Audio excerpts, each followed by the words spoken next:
भगवद गीता में भगवान कृष्ण अर्जुन से कहते हैं, हे पार्थ, जो आध्यात्मिक मार्ग पर चलता है उसका ना तो इस संसार में और ना ही आने वाले संसार में विनाश होता है।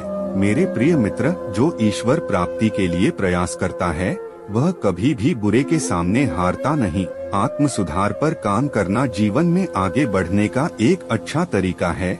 न केवल जीवन के सभी क्षेत्रों में अपने लक्ष्यों को प्राप्त करने के लिए बल्कि आध्यात्मिक मार्ग के लिए भी आत्म विकास आवश्यक है। सवाल है, आत्म विकास प्राप्त करने के लिए हमें कौन से कदम उठाने होंगे? सीधा सरल जवाब है कि अच्छे काम करने चाहिए।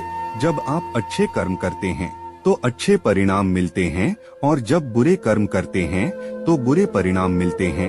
यह एक सीधा सिद्धांत है। जब आप अपनी ऊर्जा लगाते हैं तो आपके द्वारा किए जाने वाले कर्म पर उसका बड़ा प्रभाव पड़ता है। इसलिए बहुत सावधान रहना चाहिए और अच्छा कर्म करने के लिए ऊर्जा का निवेश करने पर ध्यान केंद्रित करना चाहिए। यहाँ कुछ महत्वपूर्ण पहलू हैं जिन पर ध्यान देना चाहिए। पहला, शारीरिक स्वास्थ्य पर ध्यान दें। शारीरिक परेशानी, आलस्य, मानसिक अस्थिरता कुछ ऐसे कारक हैं जो हमारे आत्म विकास के रास्ते में बाधा डालते हैं। इसलिए सफलता प्राप्त करने के लिए शारीरिक स्वास्थ्य का ध्यान रखना बहुत जरूरी है। योग, आसन, प्राणायाम और क्रिया शरीर को मजबूत बनाने में मदद करते हैं। ये बायो एनर्जी को कुशल स्तर पर बनाए रखने पर भी काम करते हैं।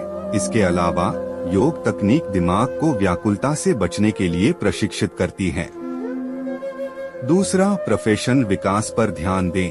काम को जिम्मेदारी और समर्पण की भावना के साथ करें। केवल वही व्यक्ति जो विचलित नहीं होता है अपनी गतिविधि पर पूरी तरह से ध्यान केंद्रित कर पाता है। दिमाग को अंतिम लक्ष्य के बजाय वर्तमान कार्य पर ध्यान केंद्रित करने के लिए प्रशिक्षित करें। तीसरा, निस्वार्थ भाव रखें। हमारा जीवन मदद देने के लिए समर्पित होना चाहिए। यदि आध्यात्मिक आत्म विकास प्राप्त करना चाहते हैं तो सुनिश्चित करें कि आपके कार्य दूसरों के उत्थान में